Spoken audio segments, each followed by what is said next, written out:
The top 10 NBA players not named 2021 All-Stars. Only 24 positions and way more players deserving of being named to the team leave NBA fans arguing like this. That don't make any sense. Listen, ain't nobody really? Why you saying stuff took like you that? the distance one-on-one. That's exactly. You look like you were tired of it. From OKC's gilgeous-alexander to Toronto's Fred VanVleet, this video displays how deep the modern NBA's pool of talent really is by counting down the biggest all-star snubs this season. Number 10, Tobias Harris. Back with the Clippers in the 2018-19 season, Harris established a reputation as one of the most efficient and versatile stretch fours across the NBA. In LA that season, Toby averaged career highs in points, field goal percentage, and rebounds, and now 2 years later in Philly, he's having another breakout season, and it's under the same coach in Doc Rivers. Helping the Sixers to the best record in the Eastern Conference, Harris has been the perfect outlet on the perimeter, spacing the floor for Joel Embiid and Ben Simmons by shooting over 51% from the field on over 15 shot attempts. Tobias has been Philadelphia's second leading scorer, putting up over 20 points per game. Number 9, DeMar DeRozan. To say the San Antonio Spurs get zero recognition would be an understatement, and because of that, you probably didn't know they currently are the number 6 seed in the Deep Western Conference. After spending half a dozen years as one of the league's premier traditional shooting guards, the league's small ball evolution has transformed DeRozan into an untraditional power forward over the last couple years, and he's been manipulating defenses at that position. The now 31-year-old DeMar is taking three-pointers again and is averaging just under 20 points, 7 dimes, and 5 boards per game, shooting the ball more efficiently than ever. The 4-time All-Star and 2-time All-NBA player Debo's posting career highs in both free throw percentage and assists, and has led the Spurs to a surprisingly impressive first half of the season. Number 8, De'Aaron Fox. One of the fastest players in basketball, known for his slashing, has added a steady three-point shot this season. In his 4th pro campaign, De'Aaron Fox is attempting a career most by far 5.3 attempts from deep and knocking down a career best 35% of those shots. But despite De'Aaron posting numbers of over 22 points and 7 assists, the Kings have lost 8 in a row. And maybe if they hadn't been losing so much recently and Fox had a better supporting cast around him, then he'd be in the debate for a spot on the team. But regardless, we all know that Sacktown's point guard is all-star caliber. Number 7, Bam Adebayo. After Miami fell 7 games below 500 at one point, any chance of either Jimmy or Bam getting all-star recognition went out the window. But things are now turning around in South Beach, as the Heat have had 2 win streaks of 3 games since their brutal 7-14 start, and they're currently on a 4-game win streak. But with Butler missing 12 of Miami's first 18 games, it was the franchise's 23-year-old athletic phenom at center Bam Adebayo putting the team on his back. But Bam's been even better since Jimmy returned at the end of January, as since that time, Bam Bam's posting averages of nearly 21 points, 9 rebounds, and 9 assists per game, and he's also posted 4 triple-doubles. On the year overall, which is Bam's 4th as a pro, he's improved his dominance in the paint, as the 6'9 center is averaging 81.3% in the restricted area, and he has a higher assist rate than any big man besides Nikola Jokic, and continues to be an extremely versatile defender on the other end, a shot-blocking menace. Number 6, Jimmy Butler. Bam's teammate in Miami hasn't been himself this season, struggling to stay healthy, and has barely been a threat from behind the three-point line. But if you know anything about basketball, you know that Jimmy Bucket shows up when his team needs him most, so even though he's shooting a shockingly bad 16% from three-point range while attempting only 1 three-pointer per game, Butler's impact on both ends of the floor can't be fully measured by statistics. He's as tough as nails both mentally and physically, he can create shots off the bounce seamlessly, not to mention, he's still one of the strongest, smartest, and most laterally quick perimeter defenders in the game. Bottom line is, you can't forget, this is the guy who carried Miami to the finals last year by bailing them out with clutch shots. Number 5, Chris Middleton. Larry Bird, Dirk Nowitzki, Kevin Durant, and Steph Curry are the only 4 players in NBA history to have shooting percentages of at least 50% from the field, 40% from 3, and 90% from the free throw line, while averaging over 20 points per game.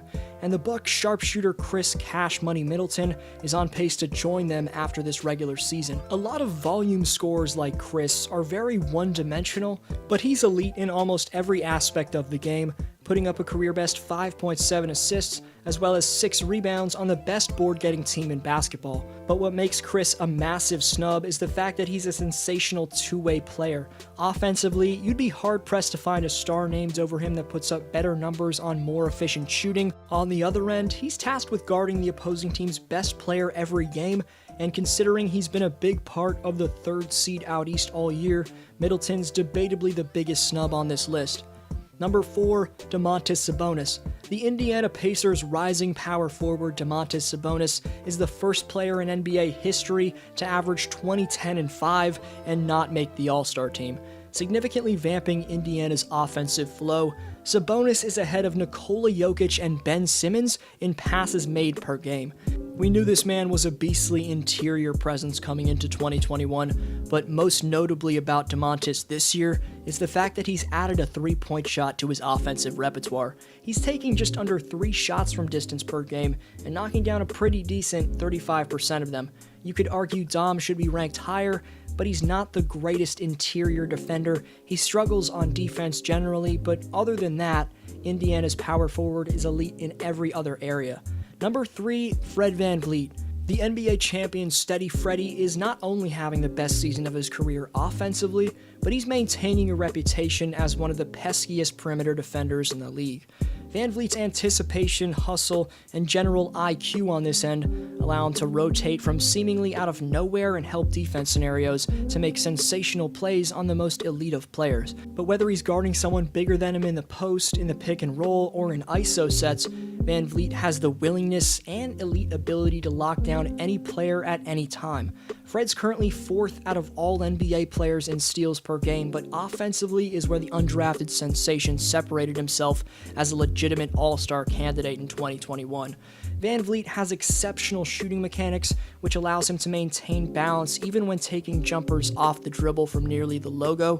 For the Raptors this year, he's taking just under 9 threes each night and hitting a very respectable 38% of them, so it's safe to say that the future of Toronto's point guard position is in great hands with Fred VanVleet. Number 2, Trae Young. Ice Trae's devastating combination of elite deep-range sniping and Hall of Fame-like passing ability make him an undoubtable top 3 player on this list. In the midst of a breakout campaign, Trae Young was selected as a starter for the 2020 NBA All-Star Game, and he was quite busy during All-Star Weekend last year, participating in the Rising Stars Challenge, the 3-point contest, and then he put up a double-double in Sunday's main event. But this year, for the first time in his young career, no pun intended, Trae won't be headed to All-Star Weekend, given he's averaging 27 points and 10 assists on a very respectable shooting line of 43, 37, and 88. It's pretty damn insane that the former Oklahoma Sooner isn't making his second All-Star appearance. And considering Atlanta's competing for the playoffs for the first time in a while Trae's doing this, that also makes him an All-Star snub. But while Young's one-on-one game plus flashy passing and shooting, you could argue are significantly better than any player on this list, he gives up a bit too much defensively to be ranked any higher than number 2. Before number 1, honorable mention to Jeremy Grant, who's currently the favorite for the most improved player of the year, and was highly considered for this list. I had him on it at one point, but I'm going to give respect for Detroit's breakout player in another video. Number 1, Shai Gilgeous-Alexander. The day after being snubbed from the All-Star team, third-year shot creator Shai Gilgeous-Alexander had a chip on his shoulder and posted 42 points against the San Antonio Spurs, the first time in his career that he reached the 40-point mark. But on both ends of the floor, the 22-year-old's impact is undeniably better than anyone on this list. Putting the Thunder's seeding aside, SGA's importance to the Thunder is equally, if not more important than Donovan Mitchell of the Utah Jazz. Not saying Donovan didn't deserve a spot, but looking at a direct comparison, Mitchell scores 1.7 points more, but he takes 4.1 extra shots to that of SGA. Also, Utah has a significantly better roster than OKC, of course, meaning Mitchell gets easier shots given players like Gobert, Conley, Bojan Bogdanovic, and Jordan Clarkson open up the court for him. More notably, SGA averages more dimes, boards, and steals than D-Mitch, yet it's the shooting efficiency that offers the best argument. Even when bringing in Phoenix's Chris Paul into the equation, other than free throw percentage and 3-point attempt rate, Gilgeous-Alexander tops CP3 and Spida in every other category. Again, not saying that CP3 and Donovan don't deserve spots in the All-Star game, but on the other end, at 6'6" with a 7-foot wingspan, Shai's lateral quickness plus IQ matches his physical gifts, and to become a top-notch defender, he only needs to add some muscle, but he's already a pretty damn good defender. But overall, how Shai's annually improved his stats and overall maturity throughout his 3 career seasons make you question just how special of a talent that the Oklahoma City Thunder possess. So SGA's the best player not in the All-Star game, but that's just my take. Now I want to know your thoughts down below. Who's the best non-All-Star? Who's the biggest snub? You're the best for sticking around. This was D-Flow, and I'll see you next video.